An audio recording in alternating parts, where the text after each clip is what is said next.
સુરેન્દ્રનગરના ધ્રાંગધ્રા વન વિભાગના અધિકારી આયુષ વર્માની કચ્છ બદલી થતા વિદાય સમારંભનું આયોજન। કચ્છથી ધ્રાંગધ્રા BM પટેલની બદલી થતા સન્માન સમારોહ યોજાયો। ગુજરાત સરકાર દ્વારા તાજેતરમાં જ IFS અને GFS કેડરના અધિકારીઓની બદલી કરવામાં આવી હતી, જેમાં ઘુડખર અભયારણ્ય DCF આયુષ વર્માની બદલી કચ્છ પૂર્વ વન વિભાગમાં કરવામાં આવી છે, જ્યારે કચ્છ બન્ની વન વિભાગના DCF BM પટેલની બદલી ધ્રાંગધ્રા ઘુડખર અભયારણ્ય ખાતે કરવામાં આવી હતી।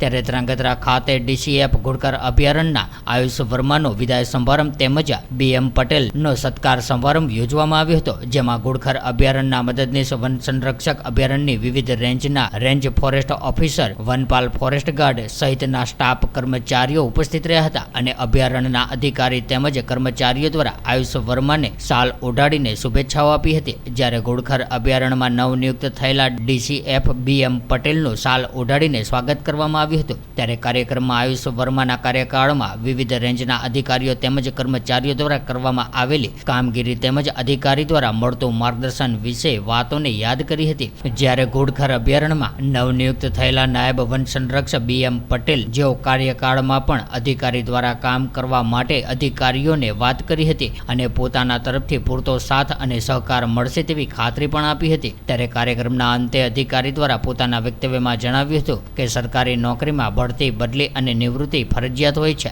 જેને ધ્યાનમાં લઈને અધિકારીઓ, કર્મચારીઓ કાર્ય કરતા હોય છે। ત્યારે અધિકારી દ્વારા સોંપવામાં આવતી કામગીરી કર્મચારીઓ સમયસર પૂર્ણ કરી રહ્યા છે તે અંગે પોતાના પ્રતિભાવો પણ રજૂ કર્યા હતા। જ્યારે નવા આવેલા BM પટેલ દ્વારા પોતાના વક્તવ્યમાં અધિકારી અને કર્મચારીઓને એક બનીને કામ કરે અને કોઈ પણ કર્મચારી ઓફિસના કોઈ પણ પ્રશ્ન હોય તે યોગ્ય રીતે રજૂઆત કરી શકે છે અને તે માટે સૂચન કરવામાં પણ આવ્યું હતું। ત્યારે સાથે જ ઘુડખર અભયારણ્યના તમામ કર્મચારીઓએ કામ કરવા માટેની તૈયારીઓ પણ બતાવી હતી।